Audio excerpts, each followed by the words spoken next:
Voilà,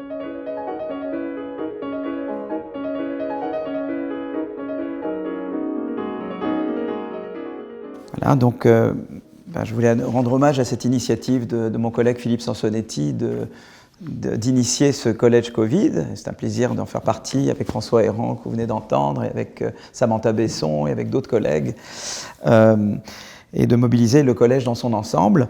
En fait, très rapidement, quand l'épidémie s'est déclenchée, des économistes et des biologistes, ou des économistes et des épidémiologistes ont joint leurs forces, quoi, en France et dans d'autres pays, parce qu'on s'est rendu compte très vite que nous avions besoin de nous parler les uns aux autres. Par exemple, il fallait savoir, par exemple, si je confine, on sait qu'il y a un coût économique du confinement. Donc, est-ce qu'il faut faire un confinement total ou un confinement partiel? Le déconfinement, comment l'organiser? En grande partie, il s'agissait de faire la meilleure utilisation de ressources rares. On s'est rendu compte, par exemple, très vite chez nous, que nous n'avions que 5 000 lits avec respirateurs. Les Allemands en avaient 25 000. Tu ne peux pas faire la même politique de confinement quand tu as que 5 000 lits et quand tu en as 25 000. Les Allemands avaient beaucoup plus de tests que nous. Ils pouvaient très rapidement administrer près de 500 000 tests par semaine. Nous avions totalement dans l'incapacité de tester, ou très peu. Donc évidemment, tout de suite, la rareté des ressources conditionne et façonne la manière dont on conçoit les politiques de confinement et de déconfinement. Donc déjà là, il y avait un sujet, très naturellement, les épidémiologistes et les biologistes d'un côté et les économistes de l'autre devaient se parler, quoi. Mais plus généralement, en fait, cette crise du Covid, en fait, du point de vue des économistes, moi je vais parler un peu de mon point de vue d'économiste, pose plusieurs problèmes. Donc d'abord, c'était l'organisation du confinement, du déconfinement, comment l'opérer de manière optimale, comment est-ce qu'il devait être global, différencié, pas différencié, etc. Ensuite, ça pose un problème le problème suivant, c'est comment protéger les agents économiques contre les conséquences du confinement et contre les conséquences de l'épidémie. En fait, le Covid c'est un gros choc. C'est un gros choc économique. C'est un choc de demande parce que, en fait, ça nous a forcé à retarder des consommations qu'on devait faire. On s'est mis à plus consommer. On s'est mis, d'ailleurs, pour certains, à beaucoup épargner. Pour les plus modestes, ils n'ont plus eu de revenus, donc ils n'ont même pas pu épargner, mais de fait, ils ne pouvaient plus consommer. Donc ça a été un gros choc de consommation, de demande. Ça a été également un gros choc d'offres, parce que les entreprises, les gens ne venaient plus, quoi. Donc les entreprises devaient réduire leurs activités ou fermer boutique. Donc ça a été un gros choc du côté de l'offre. Et ça a été un gros choc du côté du chômage. Le chômage, on s'attend maintenant à au moins 800 ou 900 000 chômeurs de plus que l'année précédente. Donc voilà les gros chocs économiques et ça pose un certain nombre de questions.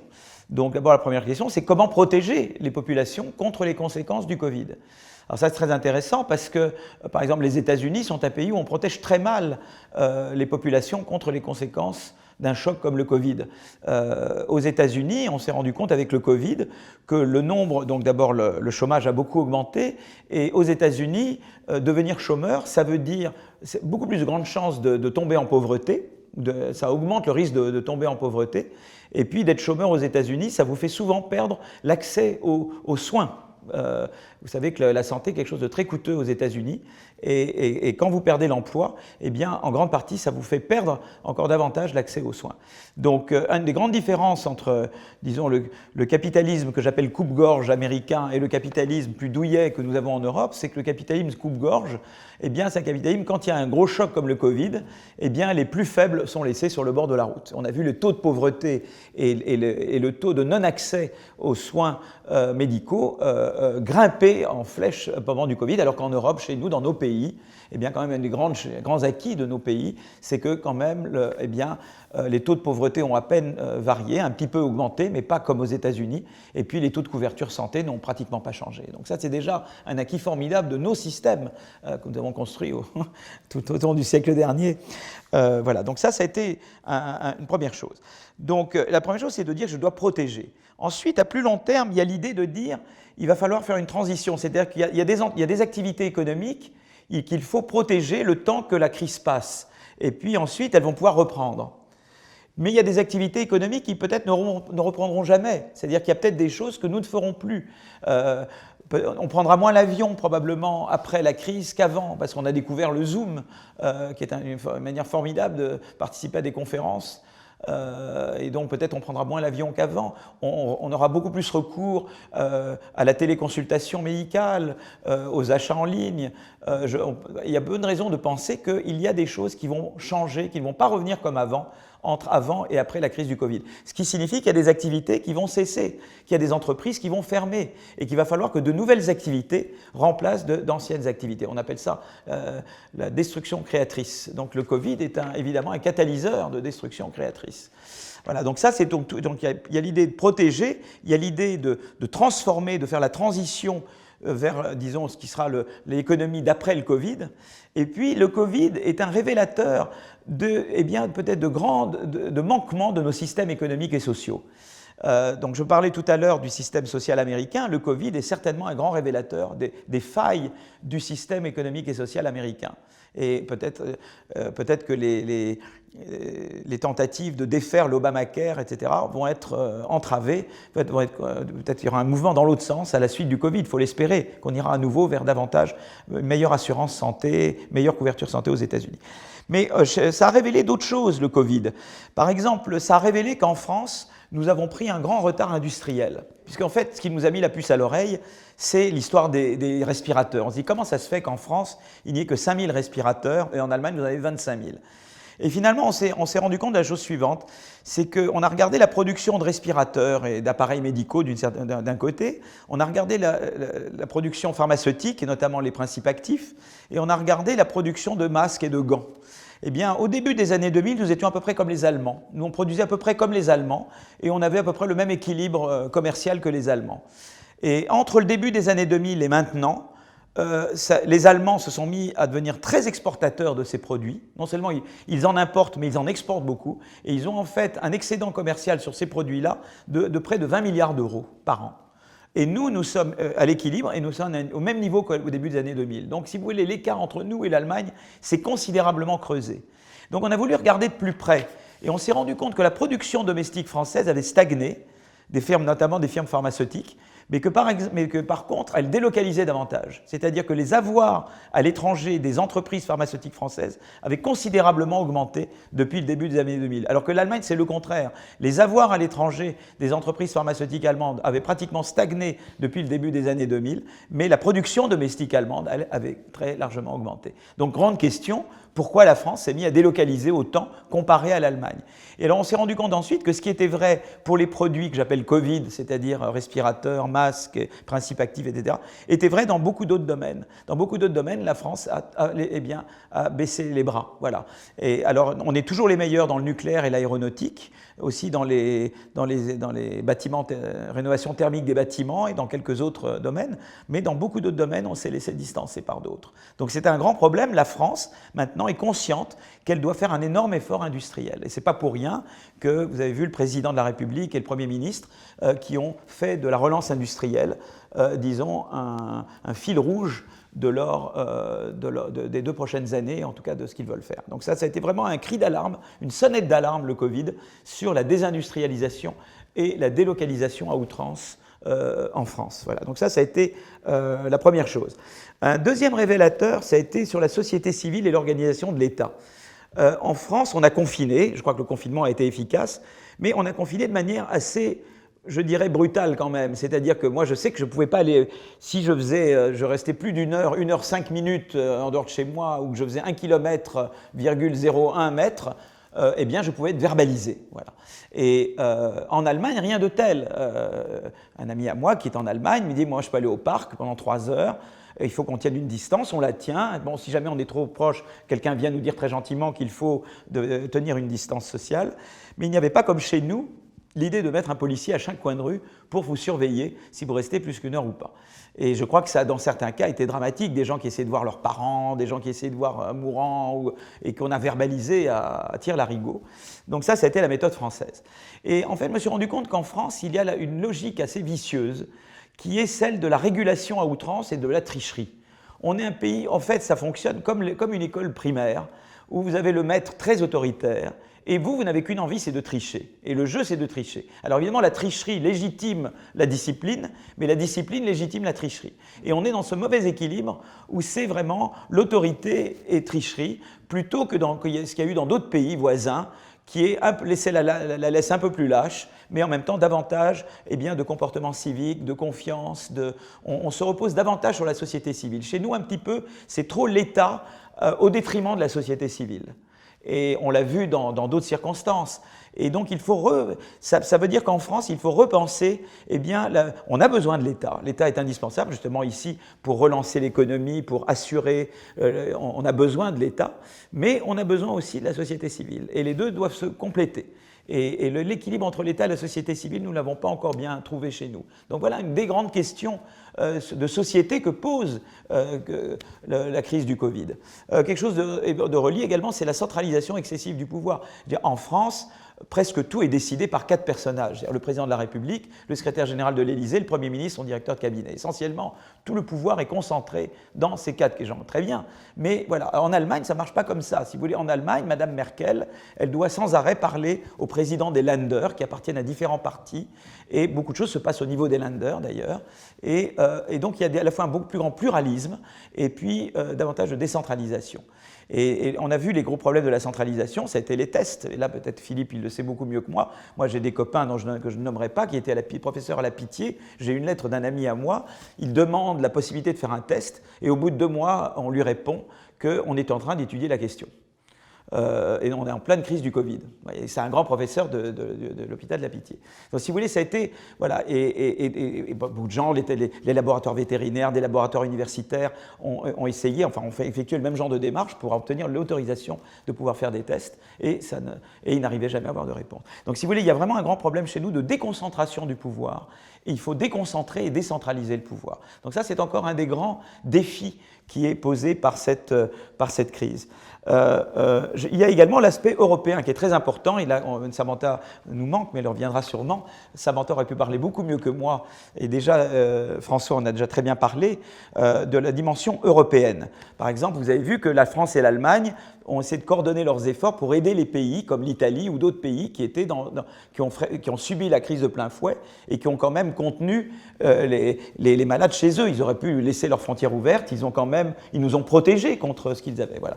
Et peu de pays en Europe ont eu l'attitude de dire il faut être solidaire et il faut aider les autres pays membres. Certains pays en Europe, malheureusement, ont une attitude de dire ils jouent à la cigale et à la fourmi, qui dit tant pis pour vous, nous, on pense à nous, I want my money back, etc. Donc là, il y a un gros problème au niveau européen, c'est de faire prévaloir l'Europe, de dire mais l'Europe, c'est des gens qui sont battus pour elle, qui ont fait des grands sacrifices pour l'Europe. Moi, je sais que, par exemple, je retrouvais des lettres d'un ami français, d'un ami allemand, de familles différentes. C'était quand même des pays qui se battaient entre eux. Et tout d'un coup, comment ces gens qui étaient des ennemis jurés ont construit la CECA, ont construit l'Europe, se sont mis à collaborer. Quel effort il fallait pour faire ça? C'est pas évident. Et nous, pour quelque chose de bien moindre, on n'est plus capable en Europe les pays sont plus capables de se mettre ensemble pour une cause commune. Voilà. Donc là, il y a vraiment l'idée de dire est-ce qu'on va sortir par le haut de cette crise du Covid en montrant que l'Europe peut coordonner ses efforts et avoir une attitude qui est une attitude généreuse à l'égard de ses États membres pour les aider et qu'on se voit notre destinée de manière collective. Il y a également les efforts de recherche. Là, il y a toujours un gros problème en recherche, c'est qu'il y a à la fois la concurrence et la coopération. On appelle ça la coopétition. Comment on peut conjuguer la concurrence? On se fait concurrence entre nous, mais en même temps la coordination des efforts. Il y a plusieurs endroits, il y a plusieurs centres qui essaient de trouver des vaccins, mais ça, Philippe sait beaucoup mieux que moi. Comment coordonner les efforts de recherche beaucoup mieux au niveau européen? Ça, c'est encore une des grandes questions pour avancer de manière plus efficace. Donc, vous voyez, voilà des problèmes qui ont été. Alors, maintenant, qu'en gros, les économistes, comment ils voient un peu les choses? Les économistes, ils interviennent un petit peu pour dire, voilà, qu'est-ce qu'il faut faire pour relancer? Donc, on vous dit, pour relancer la demande, par exemple, si, par exemple, des ménages aisés ne veulent pas consommer, pour les inciter à consommer plus vite, d'utiliser plus vite leur épargne accumulée, faisons des baisses de TVA temporaires, par exemple. Pour les ménages modestes, faisons des bons à tirer et faisons des subventions, par exemple, pour rentrée scolaire, par exemple, étudiants, et des bons à consommer. Donc voilà, il y a une série d'idées qui sont là pour dire je peux relancer la consommation. Pour les entreprises, il faut aider. Par exemple, il y a les subventions à l'embauche, notamment à l'embauche de jeunes. Ça, c'est très important. Il y a eu évidemment le dispositif de chômage partiel. Il y a également, puisqu'il y a tout ce problème dont je parlais tout à l'heure, de réallocation et de protection. Donc il faut permettre aux entreprises, quand ils ont des difficultés financières, que eh bien, les créanciers se mettent ensemble et décident ensemble si l'entreprise doit être remise à flot ou si elle doit être liquidée et remplacée. Et donc, il faudrait une espèce de chapitre 11 du Code de la faillite, mais amélioré, où quand les banques décident de faire un pas, eh bien, l'État fait un pas également, et parce que l'État est en fait co-créancier de ces entreprises. Donc là, ça donne un levier à l'État pour aider à ce qu'il y ait une résolution optimale en cas de difficulté financière qui soit guide l'entreprise vers une restructuration, si elle est viable, soit vers une liquidation, si elle ne l'est pas. Donc là, il y a toute une série de dispositifs qui peuvent être faits pour l'emploi, donc je parlais de... Donc il y a tous ces dispositifs de relance et de transformation des entreprises. Et puis, il y a plus globalement, il y a l'aspect industriel, c'est-à-dire qu'il y a l'idée de dire, voilà, une des craintes, c'est l'écologie. Parce qu'on pouvait croire que voilà, les gens seraient tellement pressés de retourner à l'activité pleine qu'ils oublieraient l'écologie. Il y a eu un peu une crainte à un moment donné que le Covid mette de côté l'écologie, que finalement on est tellement pressés tous de retrouver l'activité que l'emploi devient ce qui compte le plus et donc on ne se soucie plus de l'écologie. Et là, je crois que c'est important, c'est de dire, mais non, au contraire, on sait qu'il faut une relance industrielle, j'en ai parlé tout à l'heure, et bien que la relance industrielle soit l'occasion d'aller vers les technologies vertes, d'orienter l'innovation vers les technologies vertes. Et donc, l'idée de dire, voilà, créons des instruments de transformation qui privilégient l'innovation verte. En fait, c'est une chance de devoir reconstruire notre industrie, c'est une chance pour la reconstruire plus verte qu'elle n'était avant. Donc là, il y a vraiment de mettre l'écologie au centre de la reconstruction industrielle. Donc ça, c'est tout un défi qui est important. Il y a le défi des inégalités, parce qu'en fait, le Covid a également exacerbé les inégalités, évidemment, entre ceux qui habitent dans des beaux appartements ou des belles maisons, ceux qui sont familles nombreuses dans des petits appartements, ceux dont les parents ont accès peuvent transférer le savoir à leurs enfants et faire l'école à la maison, ceux dont les parents ne sont pas capables de faire l'école à la maison. Donc on a vu à quel point ces inégalités ont été exacerbées par le Covid. Et la question, c'est de savoir plus généralement quelle stratégie on a de lutte contre les inégalités. Alors, est-ce que c'est par l'éducation, par la formation professionnelle, par les bons jobs, par la politique de redistribution? Comment on remet sur la table la politique de lutte contre l'inégalité, la politique de mobilité sociale? Donc ça va être un des gros chantiers pour l'avenir, certainement. Et donc, à plus long terme, c'est un peu le genre de système, c'est le système que nous voulons. Voilà, quel capitalisme on veut ou quel système social on veut peut-être sortir du capitalisme, mais quel système social on veut. Et moi, il semble que quand on se pose cette question, on voit quand même qu'il y a 3 piliers qui ont l'air assez importants.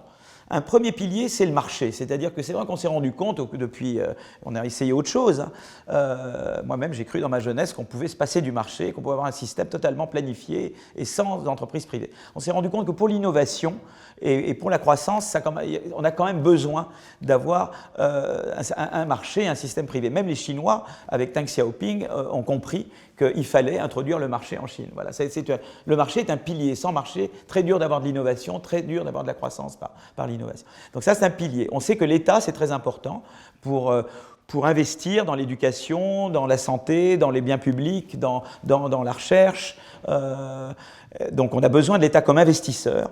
Mais on a besoin aussi de l'État comme assureur, puisqu'on a vu que voilà, aux États-Unis, l'État ne joue pas vraiment son rôle d'assureur. Dans nos pays à nous, l'État joue mieux son rôle d'assureur. Il doit assurer à la fois contre les risques individuels, le risque de quelqu'un qui perd son emploi, mais il doit aussi assurer contre les risques systémiques, comme la crise de 2008, ou comme maintenant la crise du Covid, qui sont des chocs qui affectent tout le monde. Et l'État doit être là pour assurer. Donc on a besoin de l'État. Mais également, et c'était le point que j'avais fait tout à l'heure, on a besoin d'une société civile. C'est-à-dire que ça passe beaucoup mieux quand on peut articuler l'État et la société civile. Parce qu'on a vu avec la crise du Covid que des pays comme la Corée du Sud ou le Portugal ou d'autres pays, grâce à un certain civisme, et l'Allemagne, on peut obtenir des grands résultats. C'est-à-dire que par-delà l'État, c'était très important qu'il y ait une attitude civique, et qu'il y ait des normes sociales qui soient mises en avant. Et c'est vrai que là, c'est important que l'État, à la fois s'affirme, mais n'infantilise pas les populations, pour que vraiment cette dimension de comportement civique et de société civile puisse vraiment s'épanouir et compléter utilement les 2 autres piliers que sont le marché et l'État. Et donc c'est intéressant parce que ça nous fait réfléchir à quel mode, à comment organiser la société, à comment... Donc c'est ça qui est passionnant avec le Covid, c'est que finalement c'est une réflexion que ça nous pousse à faire sur nos sociétés, sur comment il faut les organiser, quel genre de croissance nous voulons. Est-ce qu'on veut de la décroissance En fait, on s'est rendu compte sur l'écologie que malgré la chute d'activité qu'il y avait eu à cause du Covid, les émissions de CO2 n'avaient été réduites que de 8%. Donc ça nous a appris aussi que la décroissance n'est pas la solution, que la solution c'est une croissance plus verte et plutôt qu'une décroissance. Mais vous voyez, toutes ces questions fondamentales qui sont posées par... et puis donc je parlais de l'Europe tout à l'heure, comment l'Europe va sortir de là? Il faut une sortie par le haut de l'Europe. Moi, je pousse beaucoup aussi pour ce qu'on appelle l'équivalent des DARPA, des Defense Advanced Research Project Agency, qu'avaient créé les États-Unis au moment de la guerre froide pour les innovations de rupture, et de créer l'équivalent en Europe. Des DARPA européennes dans le domaine de la santé, ça serait l'équivalent de la BARDA américaine, dans le domaine de l'énergie et de l'environnement, et dans d'autres domaines également, du digital par exemple, pour que l'Europe se pousse industriellement dans le monde. Voilà, il y a la Chine, il y a les États-Unis, mais l'Europe ne s'affirme pas assez parce qu'elle est trop occupée à se disputer entre elles-mêmes. Les pays européens sont trop occupés à se chamailler entre eux, et il faudrait vraiment quelque chose qui fasse rêver en Europe. Vous voyez, l'Europe, quand elle s'est faite après la guerre, elle nous a fait rêver. Et là, l'Europe ne fait plus rêver parce que chacun, on a l'impression qu'on est avec des épiciers qui ont le crayon comme je mets le main, comme ça, et donc sans savoir du tout vouloir. Et il faut au contraire une Europe de générosité, une Europe de vision. Et je pense que voilà, ces DARPA, énergie, santé, digital, etc., peuvent vraiment être un vecteur de sortie par le haut de l'Europe d'une crise comme celle-ci. Voilà, je m'arrête là. Merci.